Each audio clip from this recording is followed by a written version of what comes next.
My name is Greg Lynch, and I am Greg Lynch everywhere on the web. Lynch with an I. Well, I presented, along with Dan Sinker, on an idea that our group came up with that has been called Report for America, sort of an apprenticeship fellowship for people after they graduate to work at small local news organizations, journalism startups, but also, even if you're not in journalism or interested in news in a formal sense, this is something we didn't go into at the presentation, but we talked about that if you're interested in like community health, that you could get a job blogging for a local community health center, things like that. Well, one theme I think that we saw over and over again was sort of the need for data to really understand the information needs of communities and trying to not put the cart before the horse in terms of trying to determine how we're going to fill those needs without knowing what they really are. So it's easy for us to sit around and talk about, well, conceptually, here's what we think would be kind of a framework to address certain needs versus having data and knowing what particular communities we're trying to serve. There was one idea that was mentioned in response to the infotoolkit.org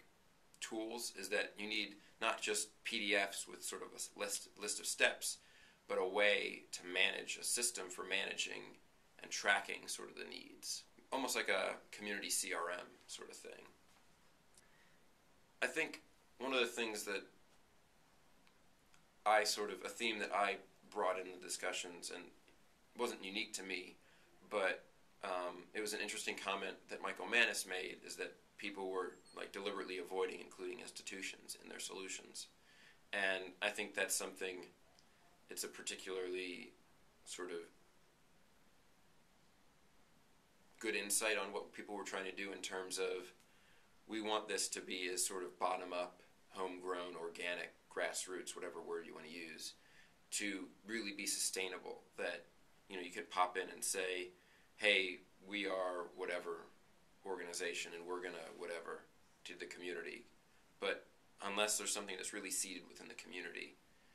is it really going to be sustainable if it's not people who have a stake in things being a part of the fold, not just, hey, we're a news organization, come help us out to better serve, you know, your fellow community members, but like, hey, we're all in this together and we see a need and we're going to respond to that, versus somebody else's sort of concept of, we want to do a hyper-local news site, and then looking at it from a demand side versus we want to try and experiment journalism versus we want to better serve the community. And I think that's what made the frame of this discussion so good, is that it was outside of journalism and outside of news. Right.